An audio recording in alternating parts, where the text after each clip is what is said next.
I got a call from my self-centered sister-in-law out of the blue. She told me she left her baby at our doorstep and asked me to take care of it for a week. But there was a big problem. I had moved out of that house just the day before. When I told her this, she started yelling at me, saying she was overseas and demanding that I find the baby immediately. I panicked and drove back to the old house. But there was no baby to be found. I realized I needed to call the police. As I dialed the number with shaky hands, I remembered something truly shocking. I've been married to Scott for 10 years, but we never had children. I'm 38 now, and my younger sister-in-law, Lindsay, who's 5 years younger, often takes advantage of me. Her husband is a big shot, and mine works for him. So Lindsay always asks me to do things for her. It's usually just a quick drive away. But ever since she got pregnant, she's been making more demands, even making me clean and cook for her. I love helping people, but I've been telling my husband that Lindsay is being too selfish. He keeps asking me to help her out a bit longer, promising he'll talk to her husband about it. But it seems like he's influenced by Lindsay's husband too.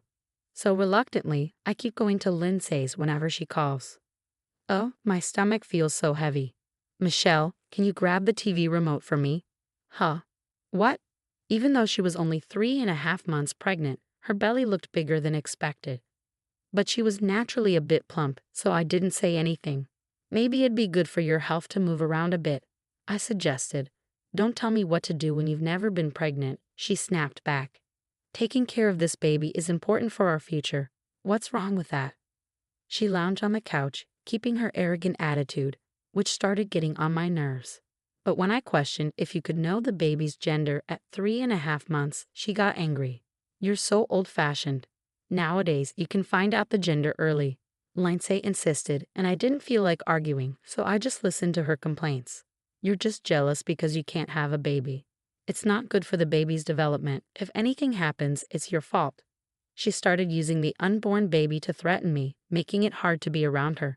I quickly finished my tasks and leave feeling suffocated by Lindsay's behavior. When I talked to my husband after work, he comforted me, saying just hang in there a little longer.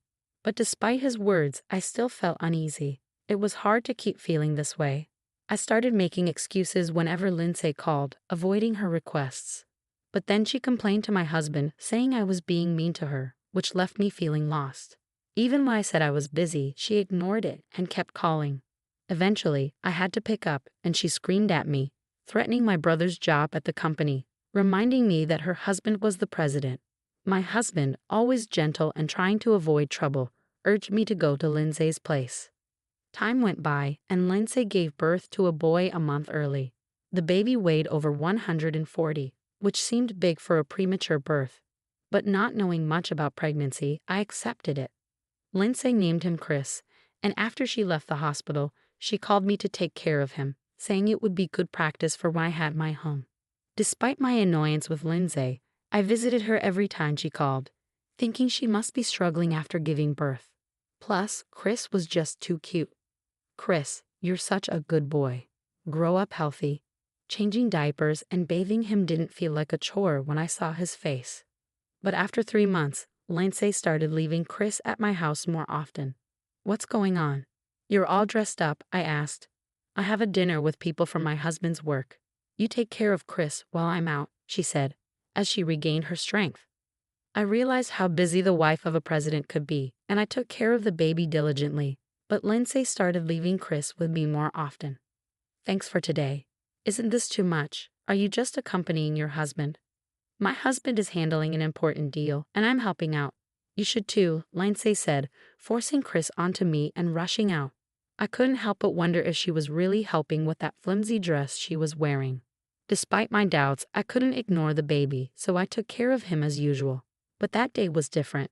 When I changed his diaper, Chris had diarrhea. He seemed energetic and didn't have a fever, so I made sure to keep the room warm. In the evening, when Lindsay came to pick up Chris, I told her about it. She accused me loudly, saying I did something to Chris out of spite. I denied it, just as my husband Scott came home.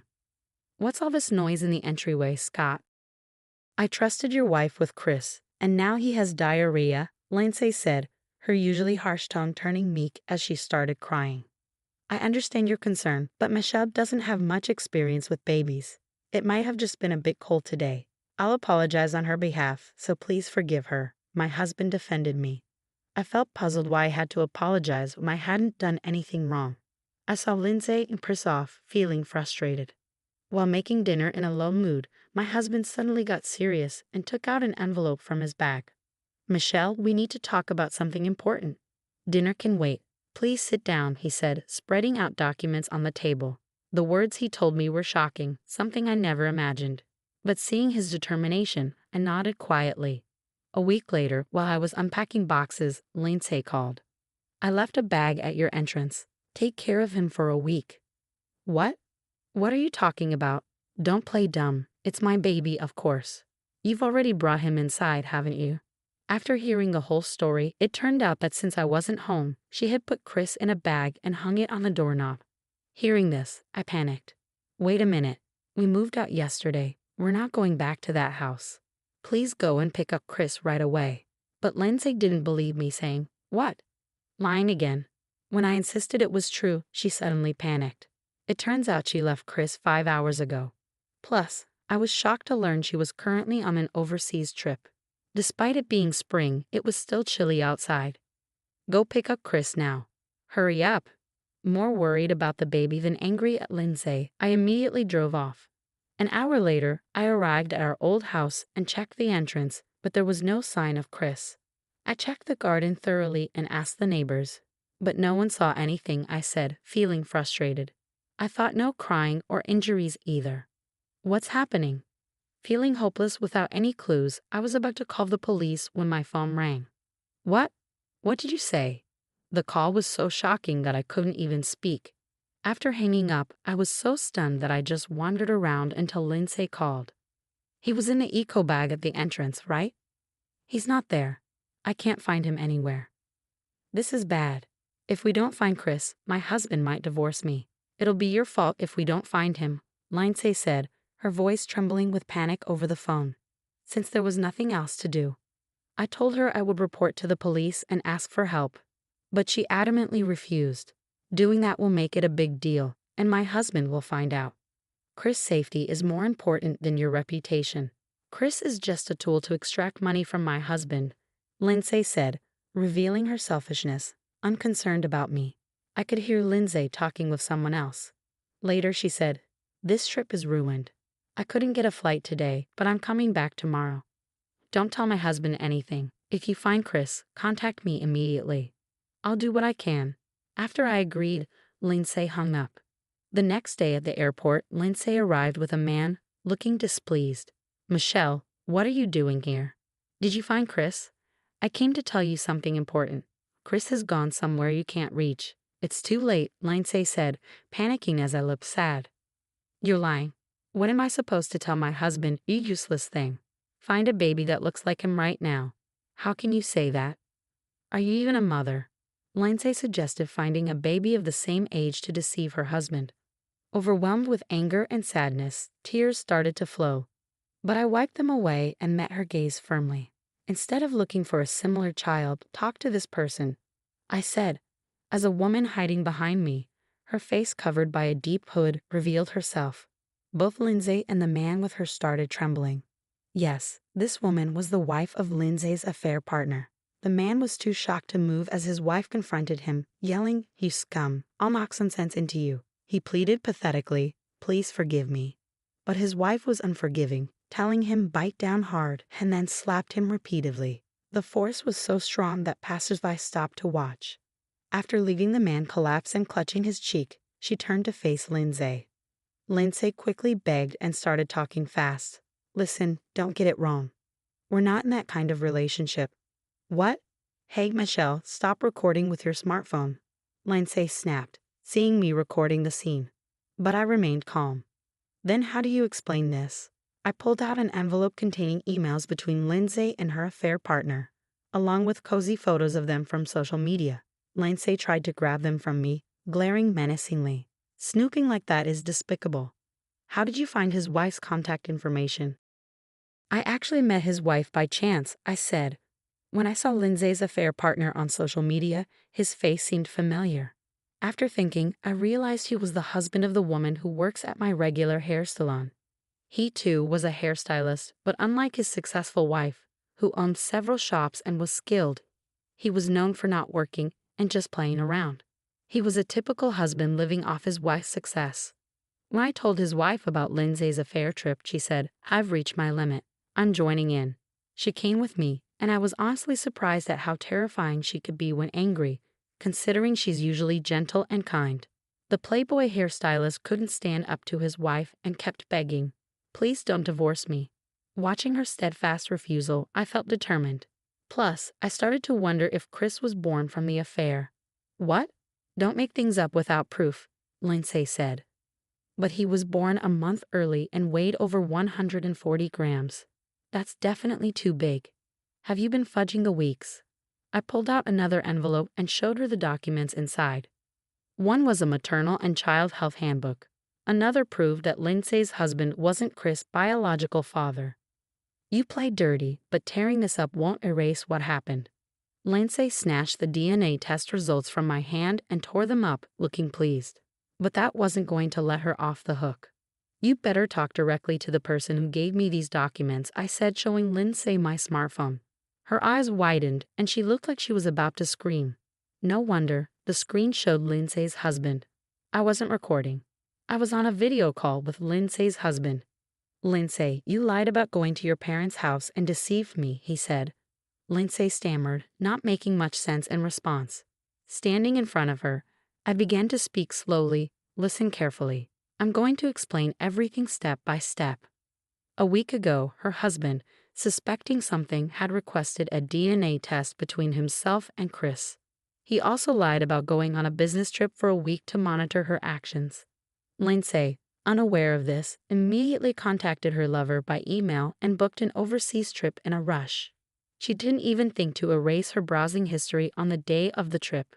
After leaving Chris in an echo bag at the entrance of the house I was living in, Lindsay went off to the station humming a tune.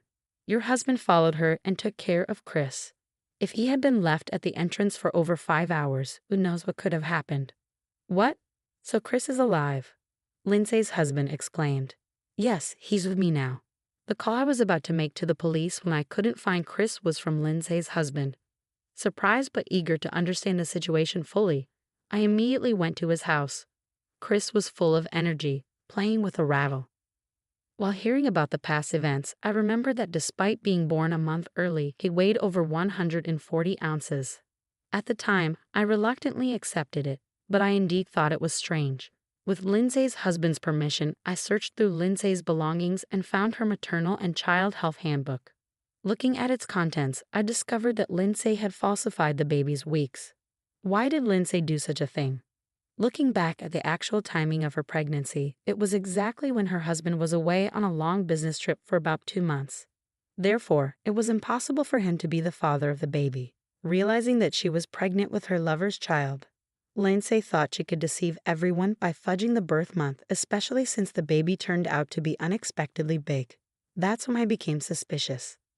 The person who was in love, and now everyone knows about the child, started saying sorry a lot to their wife. But their wife said coldly, "You'll have to manage on your own now," and gave them divorce papers. Then she kicked her crying husband and left. She walked away with confidence. Meanwhile, Lindsay's husband didn't stay quiet. He said, "I'm divorcing you, obviously. Go be with that other man." "No, I just thought he looked nice. He doesn't have any money. You were only with me for the money, right?" Lindsay got emotional as she admitted the truth. "You said Chris was just a way to get money from your husband." "Don't talk nonsense. I heard about your phone call yesterday from Michelle. I had recorded everything to make sure Lindsay couldn't deny it later." Lindsay's husband had been quietly listening until then, his face red with anger. When Lindsay was confronted with the truth, she seemed a bit scared at first. Then she looked at her phone and said, "If Chris is fine, then everything's okay, right? And even though he's not your biological child, I gave birth to him, so he's like your child." Both Lindsay's husband and I were shocked by her selfish reasoning. Thinking she had cleverly avoided the issue, Lindsay looked proud. But then her husband said, "It's over," and hung up the phone suddenly. Lindsay tried to call him back, but he had blocked her. Then I reminded her that leaving Chris alone in a bag and going out was against the law. She shook her head in disbelief. I showed her the law on my phone, and she suddenly got scared and collapsed. Lindsay, it's over between us. Goodbye. Giving Lindsay a cold glance, I walked away, feeling a shiver down my spine. When I looked back, I saw Lindsay's eyes were red, and she had a scary expression on her face. I'll tell Scott you're to blame for all of this because you moved without telling me. My husband decided to move because he felt sorry for me being used by you. He knows everything about what happened, and he never wants to see you again. Lindsay thought her brother would support her, but when she realized he had left her too, she screamed loudly. It's shocking how selfish someone can be, not once considering Chris. Stop crying and go get Chris right now. If I'm getting divorced, I don't need the baby. What kind of person are you? I won't forget what you said. Chris will never go back to you, no matter what. After cutting ties with my sister-in-law for good, I walked away with a strong determination. Later, I reported Lindsay's cruel act of abandoning the baby to the police. Although Chris was quickly kept safe, what Lindsay did was considered too heartless, and she faced serious consequences from the police. Lindsay ended up getting divorced by her husband and rejected by her own family, leaving her completely alone. She was sued by her ex-husband for leaving the baby and deceiving him, and he demanded $30,000 in compensation.